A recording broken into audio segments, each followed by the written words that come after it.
Le 12 décembre, 24 millions d'Algériens sont appelés à élire un nouveau président. Et pour la première fois depuis 20 ans, ils n'auront pas Abdelaziz Bouteflika comme candidat. Février 2019 restera dans la mémoire collective comme le moment où le verrou de la peur a sauté et comme le début d'une contestation populaire sans précédent qui a aujourd'hui un nom, le Irak. Retour sur 10 mois historiques en 10 dates. C'est le 2 février 2019 que la candidature d'Abdelaziz Bouteflika à la présidentielle du 18 avril est rendue publique. المجاهد عبد العزيز بوتفليقة ومرافقة برنامجه لمواصلة مسيرة الإصلاح والتنمية. Lors d'une rencontre des partis de la coalition au pouvoir, le Premier ministre Ahmed Ouyaya assume que le candidat n'animera pas sa campagne électorale. Le 9 février, l'annonce est officielle. Les militants du FLN sont appelés à se préparer à la campagne lors d'un meeting à la Coupole, la grande salle omnisport sur les hauteurs d'Alger. À défaut d'y présenter leur candidat, les ténors du parti brandissent un cadre à son effigie. Pour les Algériens, c'est l'humiliation de trop. Quelques jours plus tard, le 16, à Kherata, petite ville de Kabylie, plusieurs centaines de manifestants sortent dans la rue et osent crier « Le peuple veut la chute du régime ». Le vent de la révolte se propage ensuite dans les villes et villages alentours et atteint 3 jours après Renchela, où un poster géant de Bouteflika, accroché à la façade du siège de la ville, est arraché et piétiné. Le vendredi 22 février est choisi comme jour de mobilisation nationale. 800 000 manifestants parcourent les rues d'Alger.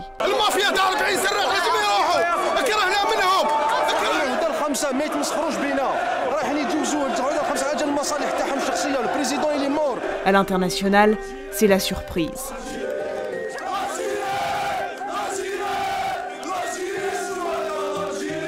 Les vendredis se succèdent et les cortèges sont de plus en plus fournis.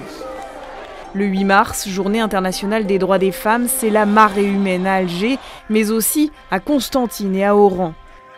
Des marches impressionnantes sont également signalées à Annaba et à Béjaïa, en Kabylie. Il n'y aura pas de 5e mandat et il n'en a jamais été question.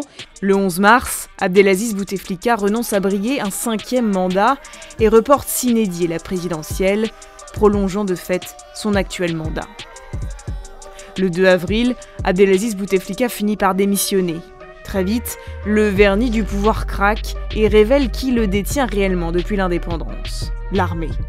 Ahmed Gaïd Salah, le chef d'état-major, s'affirme comme l'homme fort du pays.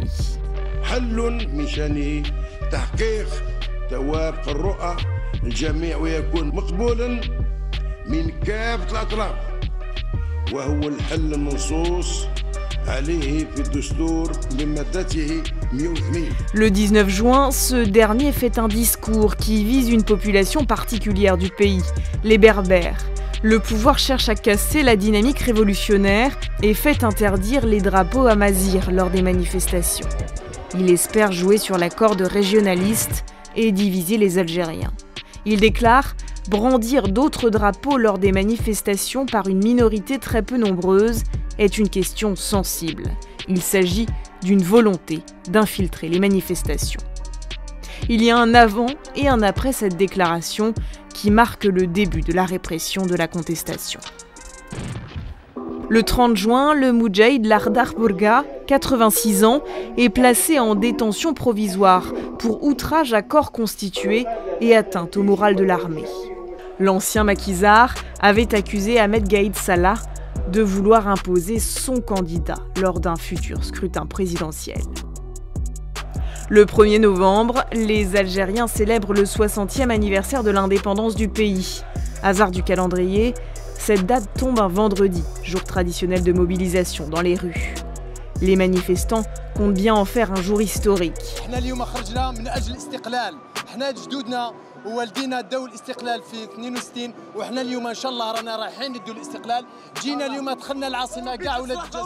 Selon la politologue Louisa Dri Saïd Hamadouche, les Algériens qui manifestent prolongent la sacralité du combat pour l'indépendance par la sacralité du combat pour la liberté.